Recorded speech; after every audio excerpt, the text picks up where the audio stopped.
Assalamualaikum warahmatullahi wabarakatuh. Perkenalkan, nama saya Ida Trendin Kawan Sudirman, dengan NIM 1020224241 dari kelas SI 4804. Jadi di sini saya akan menampilkan tugas 2 dari mata kuliah Sistem Basis Data atau Database. Oke, yang pertama saya lakukan adalah membuat database dengan judul tugas 2. Oke, database sudah muncul. Kemudian, sesuai dengan task 1, yaitu membuat 3 tabel, yaitu ada tabel obat, transaksi obat, dan log transaksi obat, dan tidak lupa diakhiri dengan 3 NIM akhir, yaitu 241. Oke, 3 tabel sudah ada. Kemudian, task yang kedua adalah menjalankan Data Manipulation Language atau DML dengan perintah insert into, yaitu maksudnya dengan menambahkan ID obat, nama obat, harga obat ke dalam tabel obat 241 dan juga menambahkan ID pasien, ID obat, jumlah obat ke dalam tabel transaksi obat.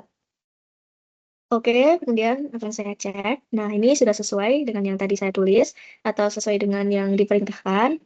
Kemudian di sini juga. Nah, task yang ketiga adalah membuat trigger, yaitu langsung saja dengan perintah delimiter create trigger. Dengan nama trigger saya buat after insert transaksi obat. Kemudian after insert on transaksi obat 241. Nah, di sini maksudnya adalah trigger akan berjalan setelah data baru ini dimasukkan ke tabel transaksi obat 241. Kemudian for each row, maksudnya trigger akan berjalan untuk setiap baris data yang dimasukkan. Kemudian begin, declare harga dengan integer. Kemudian mengambil harga obat berdasarkan ID obat dengan perintah select harga obat into harga from obat 241, di mana ID obat sama dengan new.id underscore obat titik koma. Kemudian menambahkan data baru ke tabel log transaksi, yaitu dengan perintah insert into log transaksi obat 241 dengan ID underscore transaksi,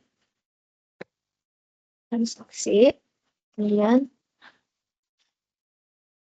insert into ID transaksi, kemudian total harga. Nah, kemudian values-nya new.id underscore transaksi, new.jumlah underscore obat dikali dengan harga titik koma dan n delimiter. Oke, dijalankan. Nah, kemudian akan saya cek apakah triggernya sudah ada. Nah, sudah ada. Ini saya cek juga supaya apakah langsung masuk otomatis ke dalam log transaksi dengan perintah insert into transaksi underscore obat 241 dengan ID pasien, terus ID obat, dan jumlah obat dengan values-nya adalah 4, 101, dan 2. Ini maksudnya adalah ID pasien 4 itu membeli 2 obat dengan ID obat 101. Berarti membeli dengan jumlah 2 obat paracetamol. Oke, saya cek. Nah, sudah langsung terisi di dalam log transaksi. Kemudian task yang keempat adalah stored prosedur. Ini tujuannya untuk menyederhanakan proses penambahan transaksi obat lewat prosedur yang bisa dipanggil berulang kali dengan parameter delimiter. Ini dolar ini juga seperti tadi, maksudnya agar bisa menulis beberapa baris SQL di dalam satu blok. Create prosedur dengan saya membuat nama tambah obat 241. Kurung buka, kemudian memiliki 3 parameter input in p underscore id underscore pasien integer, kemudian in p underscore id underscore obat integer, dan yang terakhir ada in p jumlah obat integer. Nah, kemudian isi dari prosedur ini adalah menyisipkan data ke transaksi obat 241 berdasarkan input yang diberikan. Again, insert into transaksi underscore obat 241 dengan ID underscore pasien, ID underscore obat, dan jumlah underscore obat. Dengan values-nya adalah underscore pasien, kemudian maaf, underscore ID underscore pasien, dan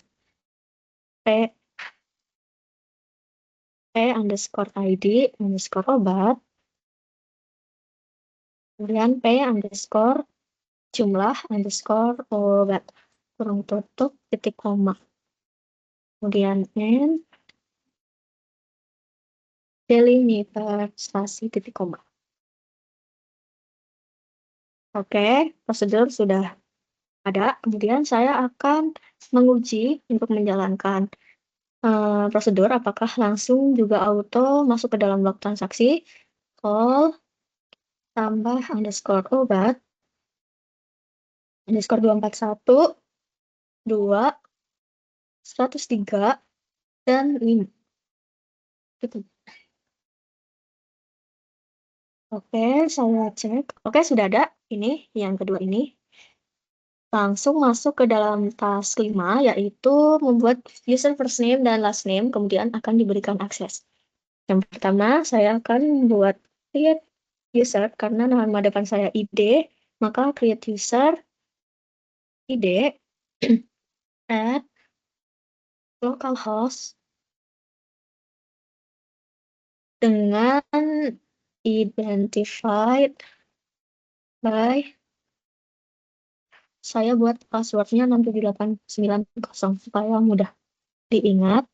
Kemudian saya memberikan akses, karena ini cuma bisa insert, maka when insert on nama database, yaitu tugas 2,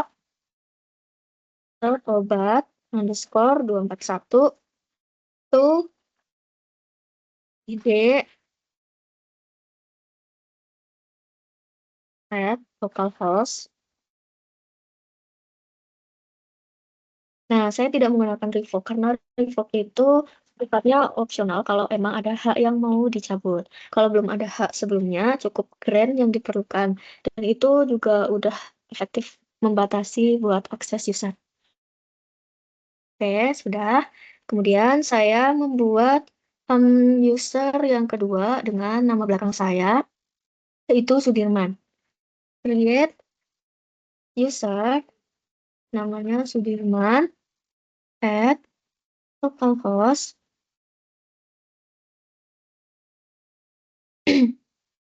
kemudian identified by, saya buat passwordnya 12345 supaya mudah diingat juga, titik koma, dan grant select. Nah, karena ini cuman bisa select doang, makanya grant select on tugas 2 dot obat underscore 241 tuh Sudirman at localhost titik koma. Nah, sudah, maka saya akan membuktikan dengan login ulang apakah first name aku cuman bisa insert dan last name cuman bisa um, select. Oke, di sini saya akan login dengan yang pertama adalah first name, ID, dengan passwordnya 67890. Login. Nah, sudah masuk, saya masuk ke tugas 2. Saya akan uji apakah benar. Ini kalau misalnya insert into tugas 2 dot obat underscore 241 values-nya misalnya 601 terus obat S tuh kemudian 8.000.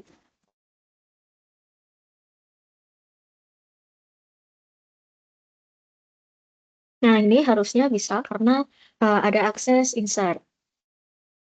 Nah, bisa. Cuman saya akan coba yang select. Ini harusnya gagal karena tidak ada akses buat select di dalam username ID.